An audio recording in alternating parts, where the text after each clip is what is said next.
Baik, Assalamualaikum warahmatullahi wabarakatuh. Saudara saya sekalian, malam ni sekali lagi kita bertemu di ruang majlis ilmu yang saya kira kalau ramai orang perempuan yang melihat ataupun menonton pada malam ini tak rugi, sebab kebanyakan daripada yang saya cerita ni walaupun lelaki pun banyak juga, tetapi orang perempuan lebih ramai yang menghadapi isu hormonal imbalance ataupun hormon yang tidak stabil ataupun lintang pukang, huru hara, kadang-kadang sikit, kadang-kadang banyak, tergantung. Okey, dan setengah orang sensitif, sikit aja dia tak balance, dia dah mula nampak dia punya gejala-gejala yang saya akan cerita 15 daripada berpuluh-puluh sebenarnya, tapi saya ambil yang top 15 sahaja sudah mencukupi.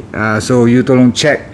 Bagi mereka yang doktor dah confirm ada hormon imbalance tu, saya mengharapkan you dapat meneruskan rawatan yang rapi. Semoga anda mendapat syifa ataupun kesembuhan yang cepat dan tepat. Perkataannya tepat. Kalau salah dengan hormon ni, baik-baik you merawat atau menyembuh, you akan memudaratkan lagi. Itu yang dahsyat yang kita tak nak. So malam ni dengar elok, mungkin you dapat orang kata apa, idea ataupun petua-petua yang baru. Apapun yang penting berkenaan dengan hormon ni, anda haruslah berdiscussion atau berbincang dengan doktor pakar anda. Okey, saya ulang, doktor pakar anda. Kalau yang sikit-sikit tak apa, doktor biasa pun boleh. Tapi kalau dah bertahun-tahun masih lagi hormon you huru hara, maka haruslah you jumpa dengan pakar. Boleh? Okey, right. Oh, pakar mana nak jumpa? Okey, boleh jumpa pakar OB-GYN, obstetric dan gynecology. Okey, ada setengah orang pergi klinik yang lebih khas, klinik lelaki pun ada, klinik perempuan pun ada, klinik bahagian fertility pun ada. Okey, yang penting jumpa pakar. Baik, 75 daripada masalah yang orang selalu komplain ialah masa PMS tu, yang dipanggil premenopausal syndrome ataupun perimenopausal syndrome. Pre maksudnya sebelum, hampir setahun dua sebelum you putus haid. Tapi kalau saya kata peri, itu berarti mungkin 4-5 tahun sebelum menopausal.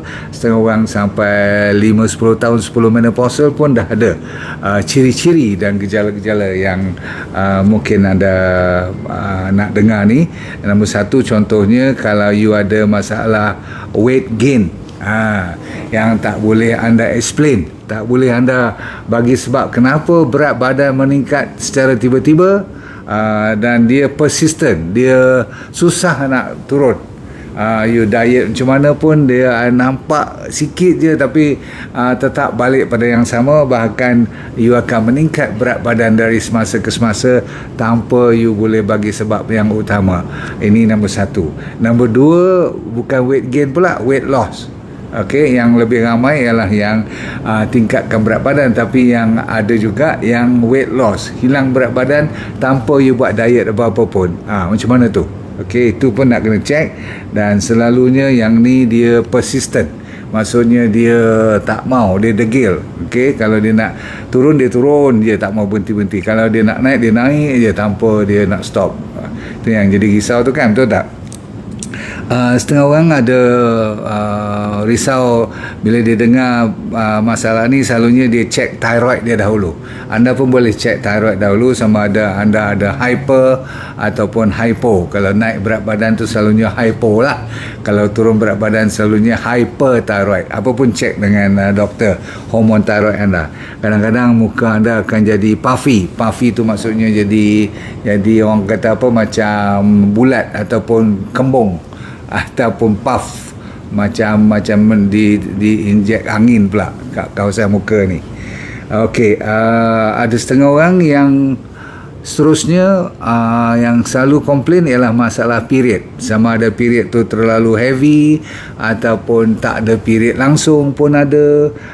Ada setengah orang sakit sangat daripada kebiasaan you, tak pernah you sakit macam ni. Dan ada setengah orang tu sampai masalah kemandulan. maksudnya infertility, tak apa tu, dah cuba mendapatkan baby dah beberapa tahun pun tak dapat juga lagi, cuba you check, mungkin ada masalah hormon juga. Okey, dan ujung-ujungnya kalau masalah period saja yang you rasa tak kebiasaannya, katakan 28 hari ataupun 30 hari, sekarang ni dia jadi irregular, sekejap 25 hari, sekejap 32 hari, atas daripada 35 hari tu you dah mula nak kena sibuk lah, kena risau sikit, faham tu? Dan period you pun tak boleh lah lebih sampai 7-8 hari, faham? Okey, itu satu isu period. Isu seterusnya, isu yang kalau you tengok diri you tu buat apa pun, kalau tidur cukup pun, tak buat kerja lebih pun, rasa letih je, lesu je.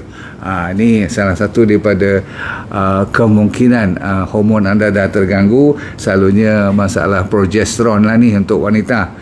Okey, dan dia selalu berlaku selepas waktu subur, maksudnya 14, 15, 20 hari ke atas tu, dia dah mula. You memang tak boleh, rasa tak nak bangun daripada katil ataupun bangun daripada kursi malas you. Okey, ni selalunya ada masalah dengan hormon thyroid dan juga hormon kortisol. Okey, dan setengah orang walaupun dia belum lagi ada menopausal, dia dah ada hot flashes. Tahu hot flashes yang rasa panas, muka merah-merah, berpeluh je, tak pasal-pasal you rasa panas je badan you. Ni pun kena check juga. Dan sehinggakan otak you pun dah tak berapa boleh fokus, faham tak? You tak boleh sharp lagi dah, tak berapa tajam pemikiran you.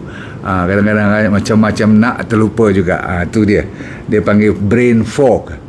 Seterusnya, kalau you rasa jantung you berdebar dan rasa debarannya tidak konsisten lah, sekejap you rasa macam cepat, sekejap you rasa, sekejap you tak rasa, ni irregular heartbeat ni kena check betul. Dan bagi mereka yang seterusnya ada masalah, tiba-tiba you punya appetite ataupun selera makan mencacak naik, rasa nak makan je semua, macam you ambil steroid je, tapi padahal you tak ambil sebarang ubat apa pun. Ini kadang-kadang merupakan hormon punya problem. Dan seterusnya, apabila you ada masalah kulit pula, ni important ni. Senang sangat sekarang. Dulu tak ada pula komplain jerawat, sekarang you senang dapat jerawat.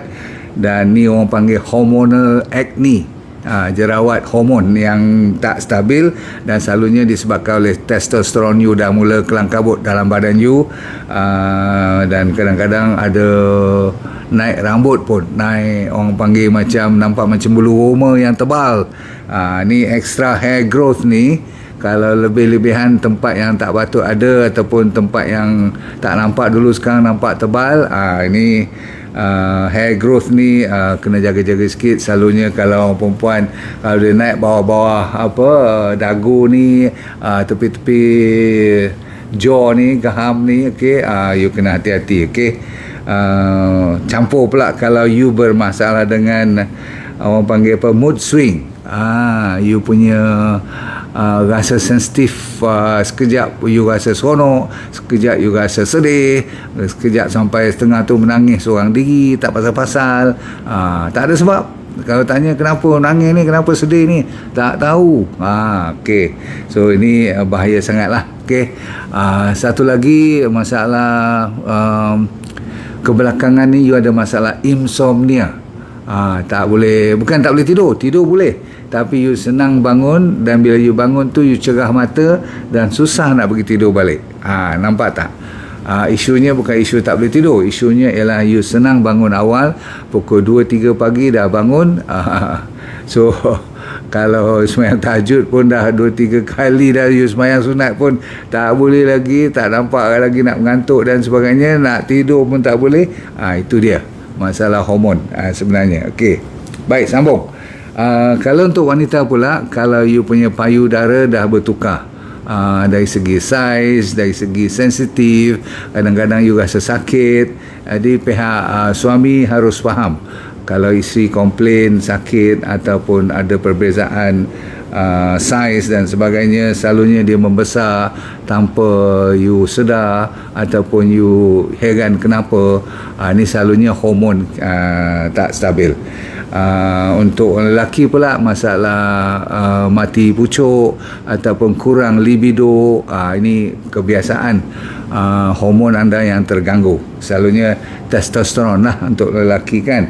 Orang perempuan tadi ada masalah dengan estrogen. Faham tu? Baik.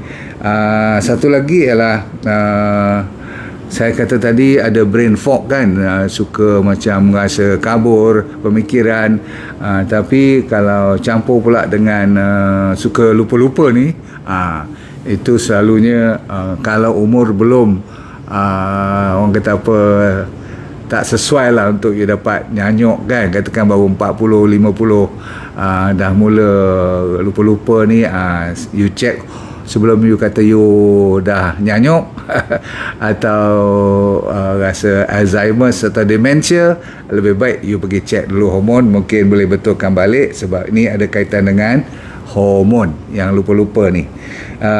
Lepas tu ada orang naik rambut bahagian-bahagian yang tak pernah ada dulu, selalunya di bahagian dada, bahagian bawah-bawah dagu.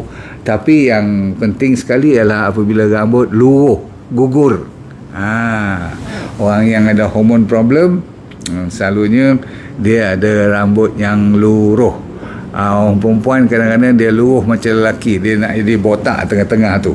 Yang tu yang jadi risau sangat tu kan. Faham? Okay, so hair loss ataupun kehilangan rambut ni, mula-mula rambut tu jadi lemah aja dulu, lepas tu dia senang putus atau gugur, lepas tu memang gugur betul. Okey. Sambilan tu pula ada orang ada masalah GIT, masalah gastrointestinal tract. Orang yang hormon berproblem, kadang-kadang dia senang kembung. Dia senang dapat macam orang kena GERD tu, faham tak, yang sakit perut, kadang-kadang senak perut, kadang-kadang cirit, kadang-kadang sembelit, dia pelik-pelik lah. Okay? So yang penting sekali ialah dia dulu tak pernah ada masalah pencernaan, sekarang dia ada masalah digestion semua ni. Okay, seterusnya sikit lagi ya, kalau boleh you check juga dari segi you punya depresi. Ada tak sekarang ni you kemurungan yang agak ketara sangat, sampai ditegur oleh suami atau isteri, ataupun anak-anak kata, kenapa ni bu, ada salah siapa ke, padahal tak ada salah siapa pun. Rupanya ibu dalam keadaan kemurungan yang tanpa sebab, selalunya depression ataupun keresahan, anxiety. Anxiety dan depression adalah antara masalah hormon, gejala yang kita agak risau juga kalau berlaku, sebab tak ada sebab ni. Okay, orang tak tahu kenapa pun. Ada setengah orang tu dia tak pasal-pasal boleh bengkak-bengkak, macam nampak benjol-benjol timbul, ataupun dia punya diabetes boleh lebih meneruk. Ada isu lah tu. Okay? Dan okay, itu secara menyeluruh, maksudnya secara amnya. Tapi kalau satu persatu kita ambil, sebab hormon ni dia ada jaringan. Kalau satu yang rosak ataupun bermasalah, dia selalunya berganding dengan hormon-hormon yang berkaitan atau berdekatan dengannya. Selalunya yang 4 yang musnah seperti kortisol, estrogen, thyroid dan testosteron. Ni 4 hormon yang besar-besar ni. Sehinggakan satu je yang rosak, dia boleh menyebabkan banyak gejala-gejala yang sama ada berkaitan terus dengan hormon yang bermasalah tu ataupun dengan hormon-hormon yang lain. Contoh kalau kortisol, hormon stres tu kan, kalau you terlalu stres dah lama sangat sehingga kan dia dah lali, dah tak boleh keluar lagi dah kortisol. Kortisol ni keluar daripada mana? Daripada kelenjar atas daripada buah pinggang, namanya adrenal gland. Jadi kalau adrenal tu dah letih, lesu, sebab apa? You dah terlalu stres, dah dekat 3-14 tahun duk stres. 3 tahun lepas lagi teruk, 2-3 bulan lepas ni Along duk tunggu depan rumah pula. Masya Allah. Ini yang menyebabkan tak pasal-pasal you dapat belly fat, buncit perut, lepas tu you ada gatal kulit, alergi, alahan. Tak pasal-pasal ni, terus satu badan jadi gatal, naik diabetes, lepas tu ada blood pressure pula timbul, kolesterol pun naik, tak ada sebab, tahu-tahu naik je. Okey, dulu tak ada pun. Okey, dan muka pun dah jadi bulat. Okey, dan kalau cek vitamin D pun tak cukup. Semua-semua ni adalah masalah kortisol. Faham tu? Sama jugalah kalau perempuan, masalah estrogen dia kalau tak balance, tak distabilkan, dia memang akan dapat depression yang dahsyat-dahsyat. Okey, sehingga kan kulit dia pun jadi cepat tua kan, dan dia dapat tadi yang saya kata apa, hot flush. Okey, dan tak boleh ingat, tak boleh tidur, dan vagina dia pun jadi kering. Ni bermasalah masa intim dengan suami dan sebagainya. Jadi macam-macam lah isu-isu yang kadang-kadang doktor pun pening kepala. Baik, kalau sekali doktor kata tak ada masalah, it's okay, you balik rehat dulu, kita jumpa lagi 2 bulan ke 3 bulan, okey. Tapi kalau dah 2-3 bulan you masih lagi ada isu yang sama, kalau doktor tu masih kata suruh rehat juga, ataupun tak mau bagi apa-apa, tak mau buat test, umpamanya darah ke, air kencing ke, air liur, kan 3 tempat ni hormon yang paling utama kita dapat tahu sama ada dia cukup tak cukup. Darah, yang penting air kencing tu very important, dan saliva. Zaman moden ni orang pakai air liur, very important untuk hormon, ya.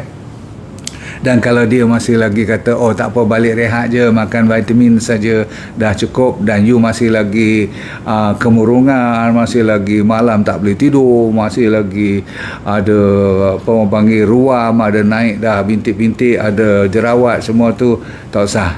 Pergi doktor yang lebih baik, yang lebih pengetahuan. You maafkanlah doktor tu, you pergi doktor yang lebih berpengalaman. Sebab perkara-perkara macam ni tak boleh melawak. Dia mesti ada orang yang dah ada pengalaman. Dengar cerita you dulu elok, masalah you bermula bila, ada stres tak? Selalunya ada stres lah ni.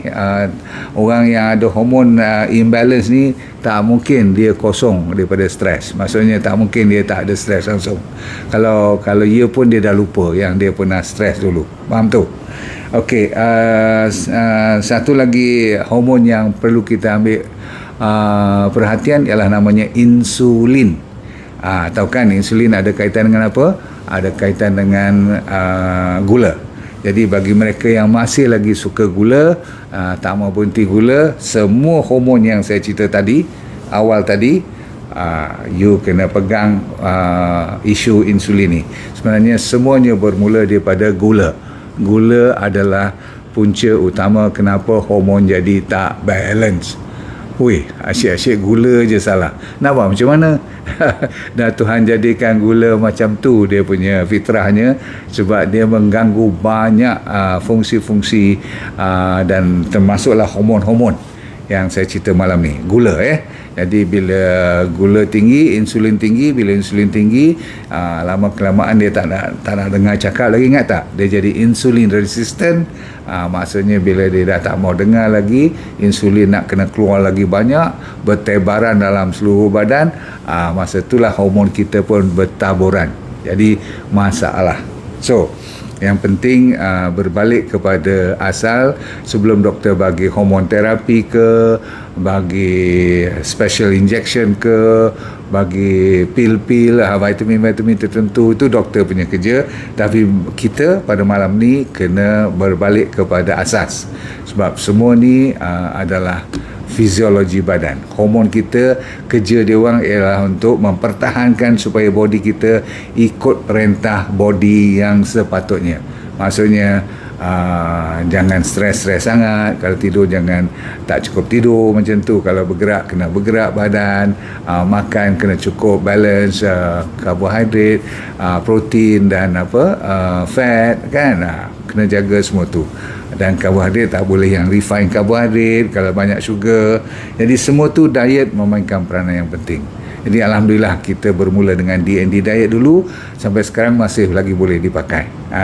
Walaupun saya kata telur dah boleh dimasukkan pada hari-hari yang cheat day tu kan, ingat tak saya cerita semalam? Okey. Lepas tu saya minta sugar no, susu pun no bagi mereka yang masih lagi ada hormone problem. Stres kalau boleh nak kata no macam mana? Kalau dalam hidup di dunia ni, kalau orang boleh kata no stres, saya rasa dia bukan manusia. Maksudnya cuba kendalikan stres secara elok. Dan ujung-ujung sekali sleep dan pergerakan. Kena cukup tidur dan kena cukup bergerak. Saya tak katalah suruh lari maraton dan sebagainya kan, tapi cukup dulu kalau you ikut ilmu yang kita bagi, senang saja. Okey, jaga diet, jaga apa orang panggil, jangan makan gula, jangan makan susu, daging yang berat-berat, steady, pastikan tak ada stres, ataupun kurangkan stres, tidur kena mencukupi, pergerakan mencukupi, dan ujung-ujung sekali terapi Allah lah the best. Betul tak? Cuma Allah selalu mengingati kita, tak bolehlah kita cuma berdoa saja tanpa kita berusaha. Jadi ikhtiar sebaik mungkin. Kalau anda dah dapat jawapan nanti, betulkan balik elok-elok, tengok dari semasa ke semasa. Kalau dah ringan you punya isu tu, sebab hormon ni dia kadang-kadang ambil masa sedikit, sebab nak lazimkan balik supaya dia boleh stabilkan, ya. Maklum sajalah kalau you dah ada masalah ni berbulan-bulan, bertahun-tahun lamanya, mungkin you perlukan beberapa minggu pun, ya. Banyak sabar dan saya doakan semoga anda mendapat syifa yang terbaik. Semoga dunia anda ni bahagia, akhirat anda syurga, senyum-senyum sokmo. Dan jangan lupa apa, yang penting sekali ialah dalam cerita hormon ni ialah let go and feel good all the time, insyaAllah. Assalamualaikum warahmatullahi wabarakatuh. Terima kasih. Baik, saya mencari cuma 20 orang saja yang kali ini untuk saya buat kelas demi kelas, untuk saya mengajar dia jadi dropshipper saya. Saya punya trainer, saya dah ajar di mereka untuk train you all tanpa modal langsung, yang perlu cuma handphone dan jari yang masih boleh bergerak. Kalau itu ada, you dah boleh berniaga tanpa modal, tanpa risiko apa-apa. Sama ada you bekerja boleh buat part time ataupun full time suri rumah tangga, no problem. Dengan syarat you kena rajin sedikitlah belajar dan ikut apa yang kita tunjukkan, sebab semuanya dibuat secara percuma. So kalau nak di antara 5 hingga 10 ribu tu, orang kata apa, senang-senang aja kalau you buat betul-betul. Okey, nak lebih pun boleh, tak ada masalah. Nanti kita pelan-pelan akan ajar you, dan yang penting you sign up dulu secepat mungkin. Cuma 20 yang pertama saja, okey?